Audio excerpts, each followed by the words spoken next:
The outlaw's hand was steady on his pistol when he found her alone in the desert canyon, a Navajo woman miles from anywhere, completely vulnerable. She should have been terrified, should have begged. Instead, she looked him in the eye and whispered 6 words that would change everything. "Do as you please, outlaw."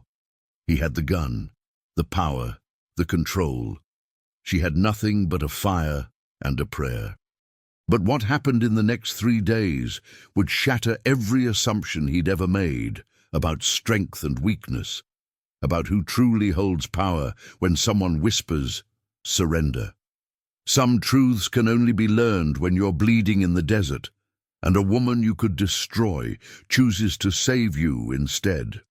Cole Dawson had been bleeding for 3 miles when he saw the smoke rising from the canyon below. The August sun hammered down on the Arizona wasteland like God's own anvil, and his stolen horse had finally given out an hour back. He'd left it where it fell, taking only his rifle and the saddlebag containing $400 in banknotes, all that remained from the Prescott job that had gone sideways. The bullet wound in his side had stopped bleeding mostly, but the torn flesh screamed with every step down the rocky slope. Cole was 32 years old and had been running for half of them. Bank robberies in Colorado, stage holdups in New Mexico, and now this, a botched job that left 2 men dead and a posse somewhere behind him in the heat shimmer. The smoke meant civilization, or at least human presence. As he drew closer, Cole made out a small structure, barely more than a traditional hogan, its doorway facing east according to Navajo custom. A woman knelt beside a fire, grinding something in a stone bowl. She wore a long velveteen skirt and a loose cotton blouse, her dark hair tied back with red yarn. She didn't look up as his shadow fell across her workspace. "Got any water?" Cole asked, his voice cracked and dry. His hand rested on the pistol at his hip, not threatening, just ready. Always ready. The woman, she couldn't have been more than 25, finally raised her eyes. They were dark and calm, studying him with an expression he couldn't read. She saw the blood on his shirt, the desperation in his stance, the gun. She saw everything. "There is water," she said in accented but clear English, gesturing toward a clay vessel near the Hogan's entrance. "And shade, if you need it." Cole watched her carefully as he moved toward the water. This was too easy. In his experience, nothing came without a price. Her name was Nora. At least, that's what the missionaries had called her when they'd tried to run a school near Canyon de Chelly. Cole learned this as he sat in the shade of her dwelling, drinking water that tasted like it had been drawn from heaven itself. She moved around the small camp with quiet efficiency, tending her fire, checking on what looked like medicinal herbs drying on a rack. "You alone out here?" Cole asked, scanning the surrounding landscape. The canyon walls rose on 3 sides, rust-red stone carved by millennia of wind and rare rain.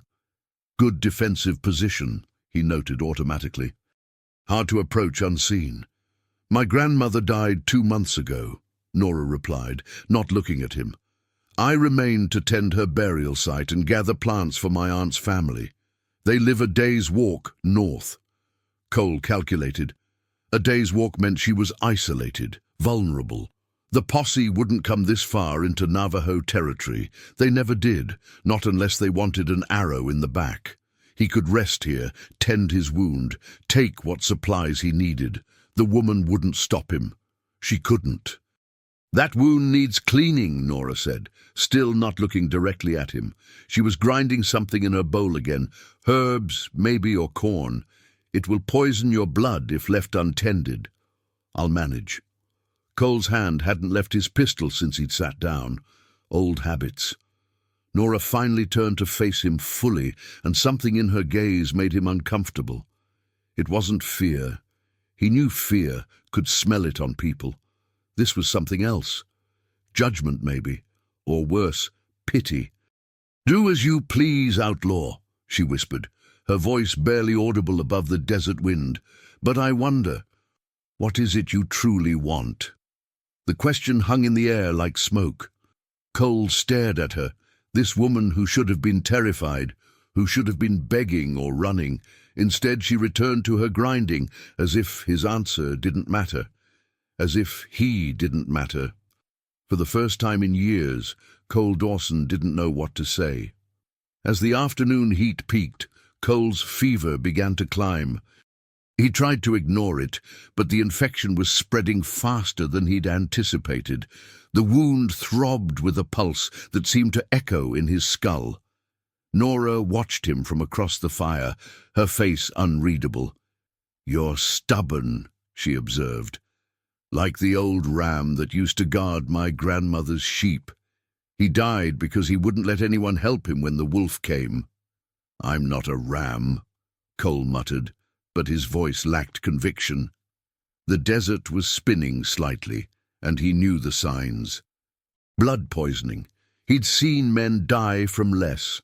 Without asking permission, Nora rose and approached him with a bowl of water and clean cloth. Cole's hand moved toward his gun instinctively, but she didn't flinch. She simply knelt beside him and waited, the bowl held steady in her hands. "You can shoot me if that makes you feel powerful," she said quietly, "but the bullet won't cure your wound, and I'm the only one here who knows which plants will draw out the poison." Cole looked at her, really looked at her, for the first time. She wasn't beautiful in the conventional sense, but there was something in her bearing, a dignity that reminded him of his mother before the consumption took her, before Cole had become what he was. "Why would you help me?" he asked, and hated how weak his voice sounded. "Because I choose to," Nora replied simply. "You have a gun. You could take what you want by force. But my grandmother taught me that the weakest person in any situation is the one who needs violence to get their way. They have surrendered their humanity for temporary power. Is that what you want to be?" The words struck him like a physical blow. Cole released his grip on the pistol and leaned back against the cool stone wall. "Do what you need to do," he said finally. Nora's hands were gentle but firm as she cleaned the wound, applied a poultice of herbs that smelled of sage and something else he couldn't identify. As she worked, Cole found himself studying her face, the concentration in her eyes, the care she took, despite knowing exactly what he was. "You're not afraid of me," he said. It wasn't a question.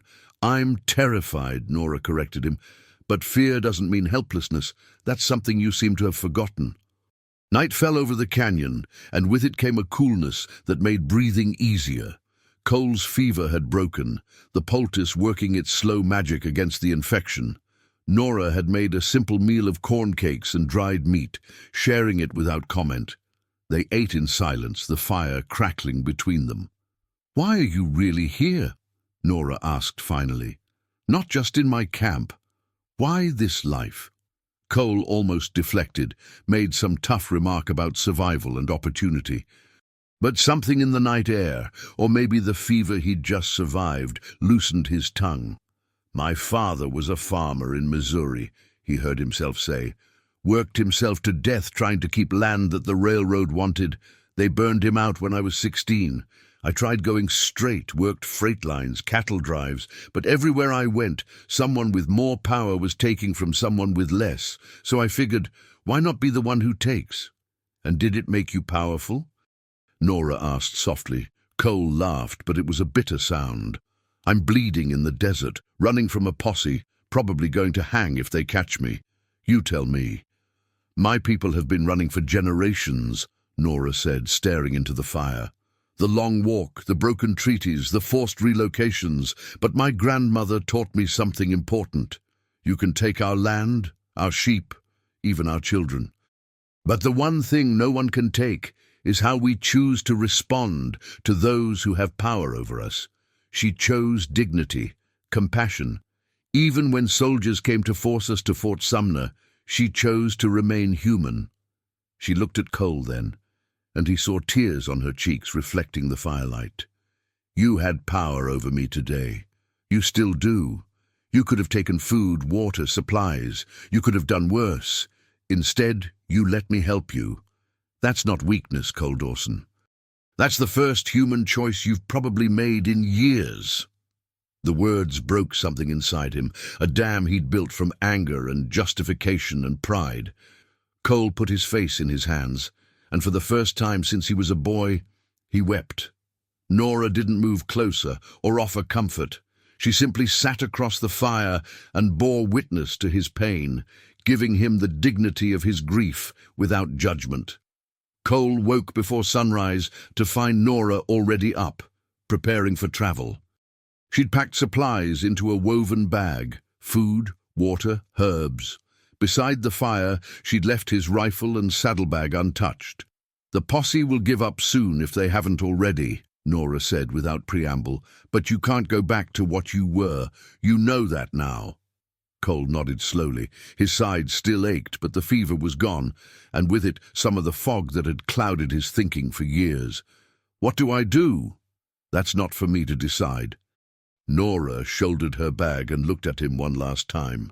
"But I'll tell you what my grandmother told me when I was young and angry about everything we'd lost. You can't change what's behind you. You can only choose what's ahead. The question is, will you choose power, or will you choose to be human?"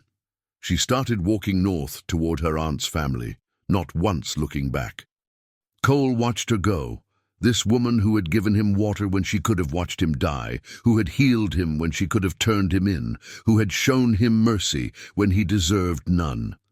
He looked down at the rifle in his hands, then at the saddlebag full of stolen money. $400, blood money from a job that had cost 2 lives and nearly his own. The sun crested the canyon wall, turning the red stone to gold. Cole made his decision. It took him 3 days to walk to the nearest settlement, a trading post called Red Mesa, run by a mixed family of Navajo and Mexican descent. He left the money with them, instructions to distribute it to families who'd lost men in the Prescott robbery. He kept nothing for himself except a canteen and enough food to reach the next town. In Flagstaff, Cole found work as a freight handler. The pay was poor, the work back-breaking. His wounded side protested every lifted crate, every loaded wagon. But each night, when he lay down to sleep, he didn't dream of running. 6 months later, on a cold February morning, Cole saw her at the trading post, Nora, selling woven blankets alongside an older woman who must have been her aunt. Their eyes met across the crowded room. She didn't smile, didn't wave. She simply nodded once, an acknowledgement that he'd made a choice and lived with it. Cole nodded back, then returned to loading his freight wagon. It wasn't redemption, not yet. Maybe not ever. But it was a beginning, and in the Arizona desert where water was scarce and survival uncertain, a beginning was something worth holding on to. He'd learned that from a woman who'd had every reason to hate him, but instead had whispered the most powerful words he'd ever heard, "Do as you please." She'd given him power, and in return he'd learned that the strongest choice was to put it down.